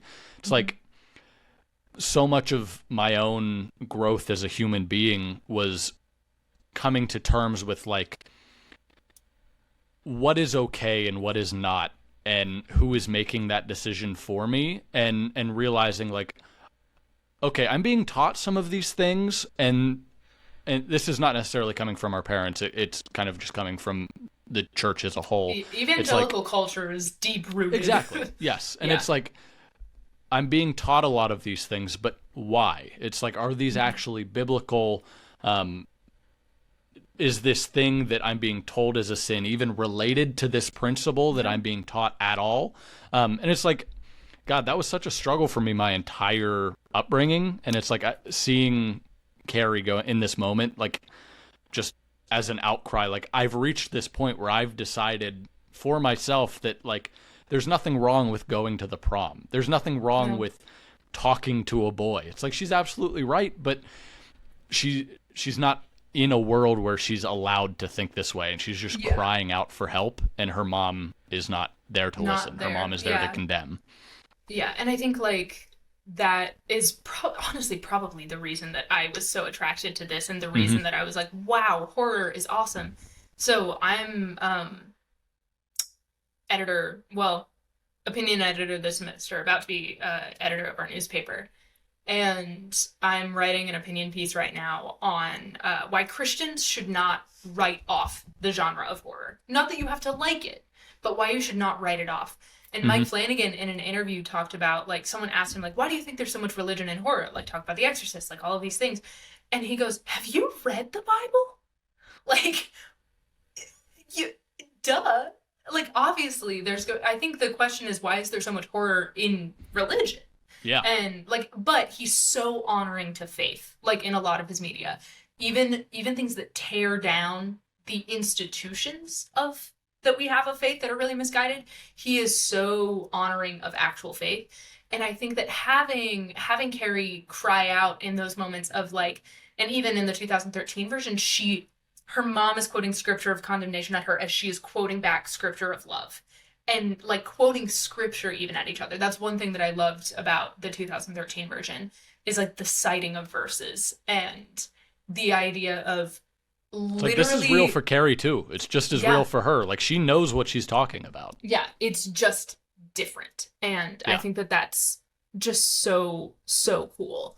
But I think, growing up in a very, like, realizing that my parents never necessarily deeply embedded certain things in me, but as a woman growing up in Christianity, a big thing I have just had to learn in now really being outside of the evangelical church is the idea that we separate our souls or our spirits and our bodies so much that, and I'm sure this is true for men too, but just especially for women, a really bad relationship with your body, not just with how you look, but we're actually seeing a trend of increased dissociation with people who are raised in religious upbringings, because you're taught that your body and your soul are so, so separate that you don't know how they can coexist. And also, you are told about eternity from the time you are 4. And you can't That was terrifying to me my whole life. You can't comprehend the idea of eternity now. I'm 20 and I don't understand it. And so you cram it in the heads of 4-year-olds, and you wonder why they have dissociative identity disorders when they're older. Like, we force these concepts into kids' heads, and we tell them that they're I shouldn't say, sorry, not dissociative identity disorders. That's a specific disorder. Dissociative disorders. Like, you wonder why we have these issues. It's because we're told that we are somehow above our bodies and that our bodies are inherently bad and they're separate from us and they are out to get us. So why would I listen to my body and why would I trust my body? And like, it's so... And then all of a sudden you're not there anymore. Yep. I think that it has done so much harm to so many people to tell us even that your souls and your bodies are so inherently separate. I have so much issue with the long-term impacts of that. And I think that Carrie, that's why I'm so frustrated with De Palma's like sexualization of this, because awareness of bodies is not inherently sexual. And I feel like he makes it inherently sexual. That's fair. In my experience, my sudden awareness of my body is not a sexual thing. It's a weird, like, I touched a texture I did not like, and it will lead to me being like, wow, my body's a weird thing. How does all of, how does every thought and feeling I have, how does it fit inside whatever this thing is? And I think that is what Carrie talks about. And De Palma mistakenly is like, cool, so it's sex. And your body is not just that. And I think that's so problematic. So, again, love the 76 version for so many reasons. So when I say that, that's not me saying this movie sucks. It's just, it's a frustrating thing of like, this has so much potential. And for me, it didn't bother me as much, but that's likely because that's not something that I struggle with. But I think that that's a completely valid criticism. And he definitely like over-sexualizes in the movie, and it's very frustrating. We should move on. We have several other movies to talk about. We're not going to spend nearly as much time on them, partially because we're running out of time, but also partially because they maybe don't warrant as much discussion. So you've seen the 2002 made-for-television version of Carrie, right? I watched it when I watched all of them in like 2020, and me not remembering it is indicative of how good the movie is. Yes, it's not good. I do remember, when I was watching when I was doing kind of my brush up research for this, I skipped over watching that movie because I did not have that much time. Yeah. It also has an obscenely long runtime, right? Yeah. Yeah, it's like, it's over 2 hours, and the other two are about an hour and a half. Mm-hmm. I think I kind of skipped over it, but I did remember that it was made for TV and Carrie survives because they were making it to turn into a TV show. Supposed to be a pilot. I think they said like Florida and teaches other telekinetic kids how to, and like the movie was so terrible that the show never happened. So it's one of those like, this was a failed experiment. We can pretend it doesn't exist. If there's one good thing that I took away from it, Angela Bettis plays Carrie White and Patricia Clarkson plays her mother. These are not actresses that I've heard of before, but I think they're both like pretty good in the movie. Unfortunately, they're really held back by horrendous directing and writing. Yeah. So they're not really given much opportunity to shine. But yeah, I mean, the movie is so long. Because they wrote it with the intention of having commercial breaks. Yeah. It like is paced weird. I wrote in my notes, like it feels like a shitty NCIS episode. Yeah. Had a love child with a Hallmark movie.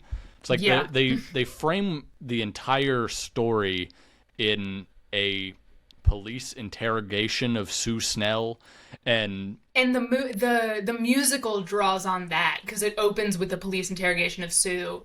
And it's like trying to do what the book does, where it's like flashing back and forth, but it's trying to do it not in the overly scientific way. Yeah. And I can appreciate the heart because I do love the bounce back and forth of like the consequences and the actual events. I love that. That's actually the only thing I liked about that movie was that it went back and forth. Yeah. But it just, everything else about it was truly so bad. And it also lacked the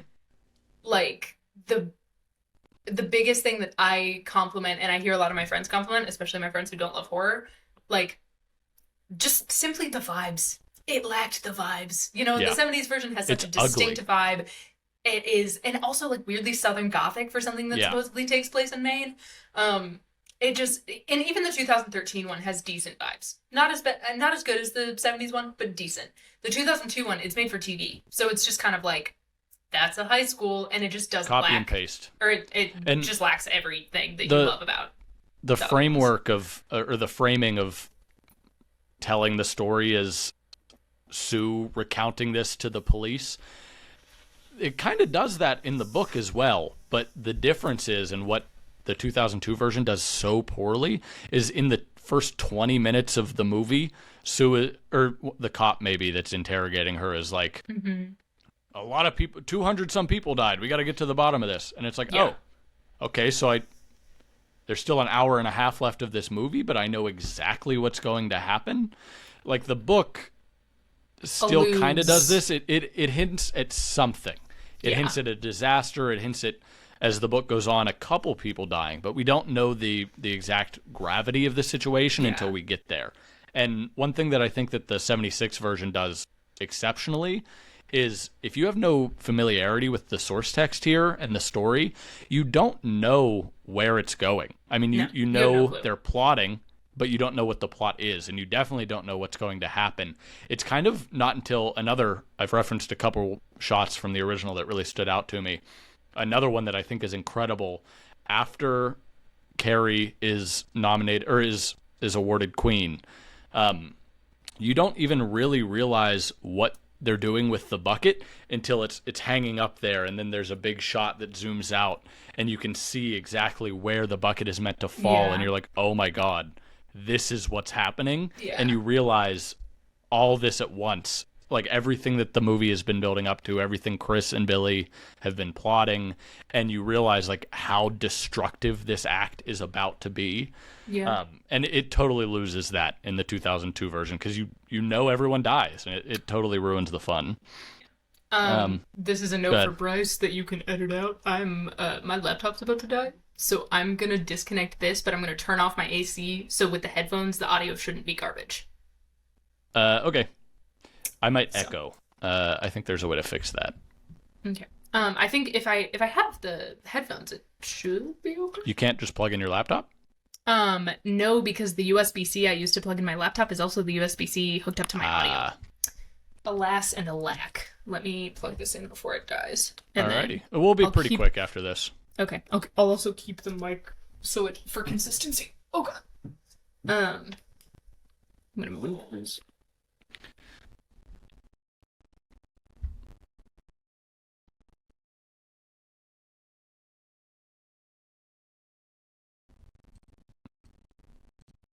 All right, can you do me a favor real quick? I can't hear you anymore. Oh, there you are. Can you hear me? Yeah, can you do me a favor real quick? Click on settings at the top right. Yeah. And then audio and video, and then turn on echo cancellation. Yeah, there we go.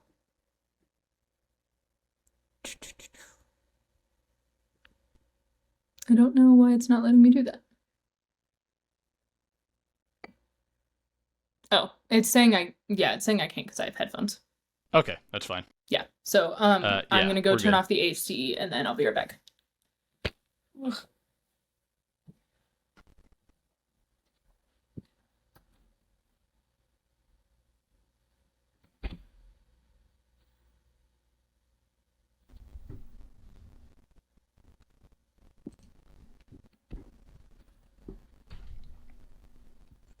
Hey.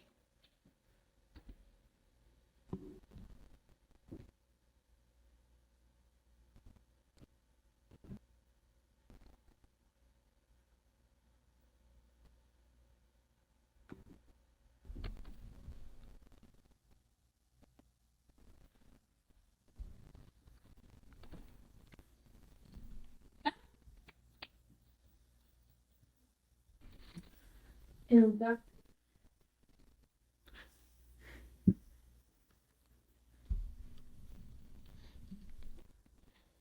All right, you good?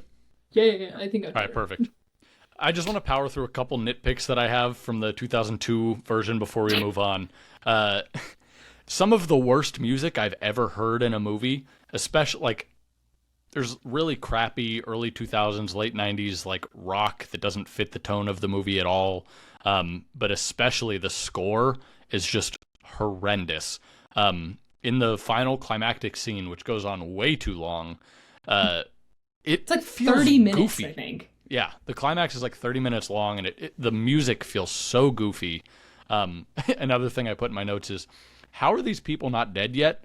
Like, we've seen them trapped in this gymnasium while there's fire and smoke all around them for like literally 30 minutes. Like, I've seen the station nightclub disaster. I've seen the footage. It does not take long for a room to get filled up with smoke. So that was just frustrating. It really, not that I was that into it in the first place, but I was like, come on, like, what is going on here? Other than that, there's not a whole lot else to talk about. It's just is bad. Yeah. Yes. It's like, I don't think that the actors were, because you mentioned the actors for the mom and Carrie. I don't think they did anything new, but it's sad that this is probably what they're not, like, I've never heard of those names. Yeah. Like, it's just kind of, there's only so much an actor can do with bad writing and bad directing. Katie, have you seen The Rage Carrie 2? I have not.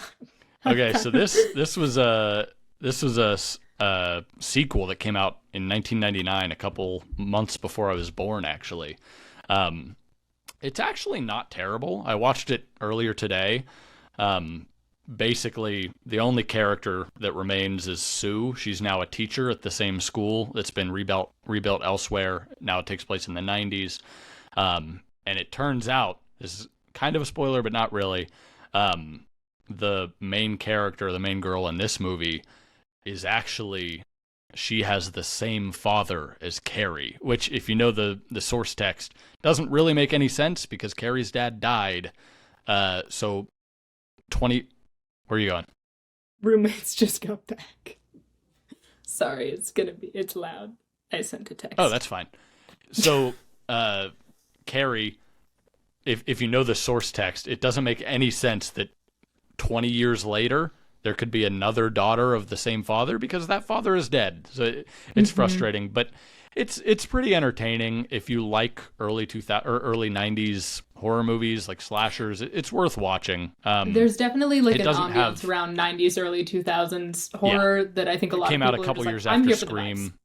It even directly references Scream twice, which was not particularly creative. Scream it was more does just like, you like this. Nightmare Scream references literally everything. That was the whole point of Scream, and that's part of why I like it so much. It's like, this feels much more derivative. I watched. Technically, Scream was my first horror movie, and we watched it. I did make you watch that in Florida. Yeah. Yes. What a weird experience. If you like Carrie, if you like late 90s horror movies, The Rage 2 is probably worth watching. It doesn't have nearly the same heart that Carrie has. It doesn't have the same impact, but it's a fun time. I don't really have a whole lot to say other than that. Yeah. I knew that existed, and I forgot. So yeah. I've never seen that one. Yep. And then the last adaptation that I really want to talk about is the 2013 version. We've compared it with the original a lot because I think, other than the musical, it's probably the best adaptation. It was critically it's hard to have not received very well. No, not at all. It's really hard to have adaptation conversations by doing like one by one. It's kind of hard to like be like, yeah, let's compare these things. So yeah, I think I have so much trouble picking which one I think is the best because they do different things well. And I think if I had to pick one thing that I like about the new version, or the 2013 version, it's largely that I think it focuses on the good even a little more than the 70s one, in a way that I lied. If I had to pick one thing, it's that they don't sexualize minors. The second thing would be that it focuses on the goodness of relationships so that when the tragedy happens, it hurts more. The idea that when a mass group of people dies, it's just this is actually from a Stalin quote, so don't mind me with this one. Stalin said that basically when a mass tragedy happens, it's a number. Like when one person dies, it's a tragedy. When a bunch of people die, it's a number. And I think that Carrie could easily slip into that. So I think the 2013 version really roots itself in what the relationships originally were, so that when they die, I'm not just like, yeah, Carrie, get revenge. It's like, oh goodness, oh wow, that hurts. And I think that specifically that is especially with the mom. I think that they show a little bit more of the good, so that when she dies, I'm not just celebrating, I am hurt.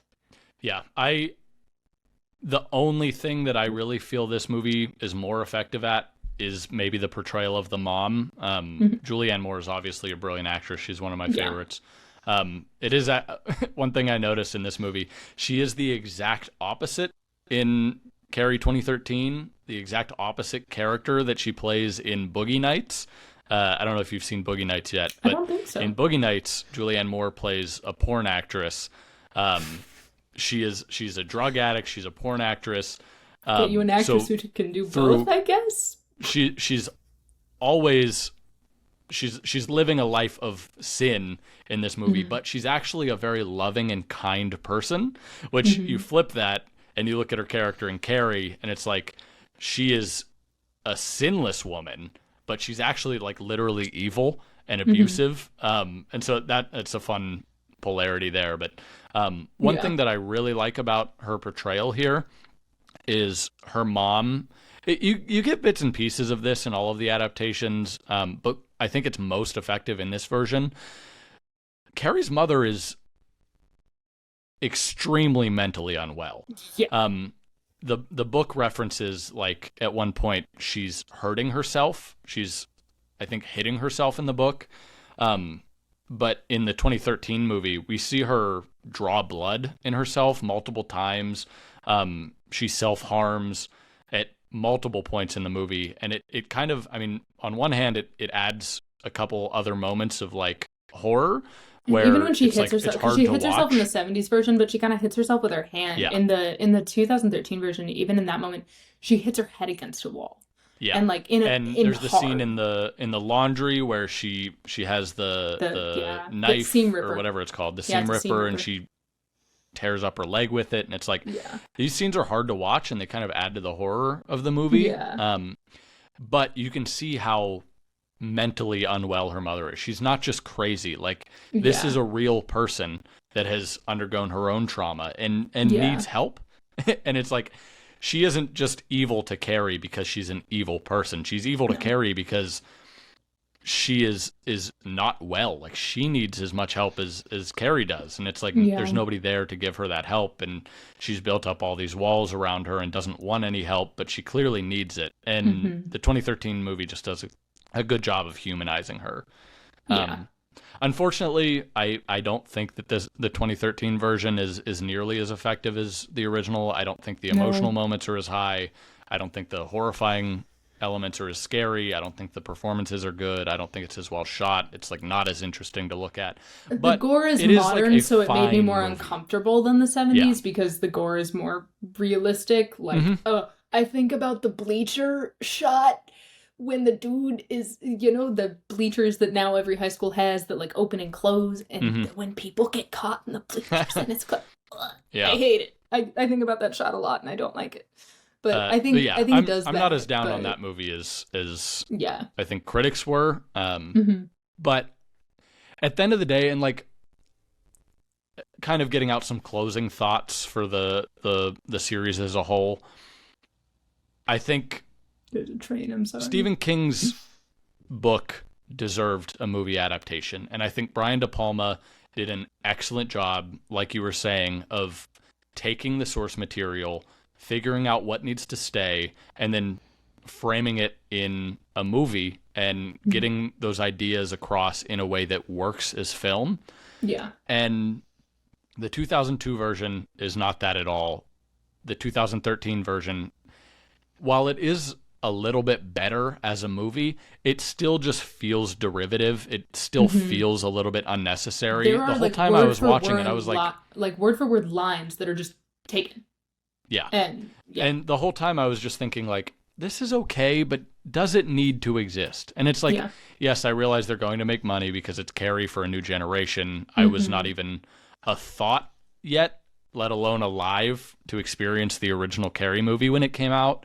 Yeah. And so I get the idea of wanting to create it for a new generation, but at the end of the day, it doesn't need to exist. Let's just promote this original version, which, And in it's my hard opinion, is because truly a I masterpiece. want a woman to make this story well. I want that so bad. And when I was thinking about like what is my takeaway from all of this? It was like, I think that the story has so much potential, even beyond its creator, beyond Stephen King. I think that this story has so much potential that it's almost like I said earlier, I would love to see a woman just rewrite it. And like, not that I actually necessarily want that in the world, but just, it's hard for me because I think while I do I probably like the 76 version more overall, but there are so many. I definitely do, for the record. In each one, there are so many big hurdles that I have to get over that it's hard for me to say I love the 76 version, because at the heart of this is Carrie and her increasing awareness of what it is to be a human outside of this, like, everything is bad. And I think for me, I have realized that De Palma's like over sexualization is a big enough barrier for me that I do struggle with it a lot. That's fair. And it's not that I think overall it's a bad movie. I think, one, it's a product of the time. I will say it's not just him, it is the time. It is also him. And yeah, I was going to say, that doesn't yeah. excuse him. No, it is also him. And again, it's kind of what I said of like, if you can't get across the jarring nature of this and the extremity of this without jumping to like sexualization as the kind of juxtaposition between those things, you're not doing your job, or you're not doing it well. So I think it's a big enough hurdle for me that I struggle to get over it. And it's hard for me because I think the 2013 one had so much potential when it was announced that it was going to be directed by a woman. And like, if you hear her talk in interviews, she has so many brilliant ideas. And if all of those ideas had been executed well, it would have been brilliant. Yeah. Like, and I think been one of the movie. The biggest things there is just like, this movie now does not exist because this female director saw the source material and was like, I can do this better, or I can do this different. It's like producers were like, hey, Carrie, that'll make a lot of money. Let's make it. And they brought in this female director to do it. And like you said, a lot of potential, but I mean, De Palma's movie is so great in my opinion because he connected with the source material and wanted to create this thing. Yes. Yeah, he went from studio to studio to trace where the rights were, and because he was a small director, they were not thinking he was going to get it, and he fought for it so hard. And in a way, I respect it. But in a way, I'm also like, if you refer to women in an interview and talk about the women who didn't take their clothes off, and then you refer to the ones who did take their clothes off for you and you call them troopers, I'm immediately kind of turned off. It's bad, yeah. Yeah, that's pretty not good.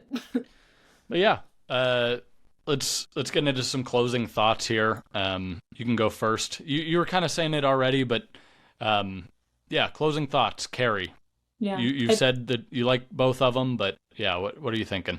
I think Stephen King did a weirdly good job with creating a story that resonates with women. I would love to see him now. I would just love to see this in the hands of, hear me out, Greta Gerwig directing Carrie. Not that she needs to do anything else with her life right now. She's already making Narnia.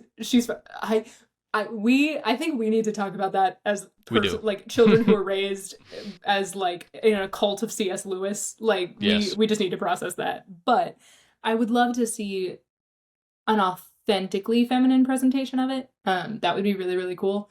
I think also it's a good lesson in saying there can be bad things about this, and we can hold it accountable while still saying it also does some brilliant things. Like, I don't think there's a story.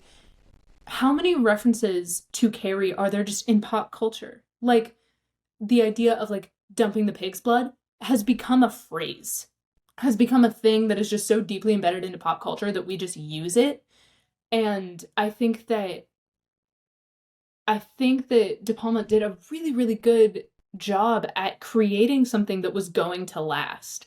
And so I think that it's a good example of having a piece of media that didn't do everything right, no. And I'm saying that as someone who, like, the sexualization deeply angers me. Mm-hmm. But you are able to recognize what good it did. And also still As a hold whole, the you director. Yeah, as a whole. Yeah. Not the sexualization. But you're able to recognize the good that this movie has done and how well made it was in a lot of ways. And you're able to hold both while still holding the creators accountable. And I think that also just we live in a culture that is so busy consuming media that we tend to imitate rather than creating new things. Whereas, like, we see so many original ideas come out of, like, mid to even, like, late 20th century because you had to go to the movie theaters to see a movie. Yeah. So you are not streaming, you're not constantly filling your head with media. So it's like the importance of being bored so that you have creative thoughts. You can create, yeah. And I think that we don't do that enough. So I think that that's why we see a lot of things like Carrie that have how many remakes. And I wish we could, in a way, someone who's fighting for, like, I wish a woman could remake this, but also I wish we could just come up with new stories. And I'm kind of scared at how few and far between new stories are becoming. So I think that Carrie's a good example of there's an honoring way to remake a story, especially when you go from book to movie, because that makes it more accessible to people. But it's also a good example of, like, sometimes adaptations don't need to exist and producers can find cool stories to make money off of. Yeah. Yep. Rather than, just remaking the same thing. Yeah, absolutely. I feel very strongly about that. I really, not to say that I don't wish that these other versions of this story existed, but the original 1976 Brian De Palma Carrie version really just spoke to me so much. I have not seen a movie in a long time that I liked as much as this movie. I mean, I think it automatically just made its way into my top 10 favorite horror movies. It's one of the best movies I've seen in a very long time. It's emotional, it's horrifying, it's beautiful, and it's even fun at points. And I think Brian De Palma did an excellent job adapting pretty good source material from Stephen King. It's, of course, not perfect. We spent a lot of time talking about why that original movie is not perfect. For me, it's not quite enough to say that it's not a good movie. I think some ideas just might have been misplaced, and it's a product of its time. That, of course, doesn't excuse anything. But if you haven't seen this movie, check it out. It's beautiful. I mean, it spoke to me, and I think it will likely speak to you in some way or another. But yeah, other than that, thank you very much for listening. Katie, thank you for being here. I appreciate it a lot. As you may have seen, this podcast is changing, so it may not be like this every time, but I'm happy to have you here. You're well-spoken. No, I am not Brett. You like I'm movies also too, Wyatt. so you are not Brett. You might be Wyatt. But yeah, thank you, listener, very much. I appreciate your constant support. Check us out at Lasso the Moon Pod on Instagram. I almost forgot the name of our Instagram. That would have been embarrassing. Check us out there, Lasso the Moon Pod on Instagram. There will be a video version of this podcast available on YouTube a few days after the audio goes live. Check that out if you are interested. Again, thank you very much for listening. We would lasso the moon for you. We hope you would do the same for us.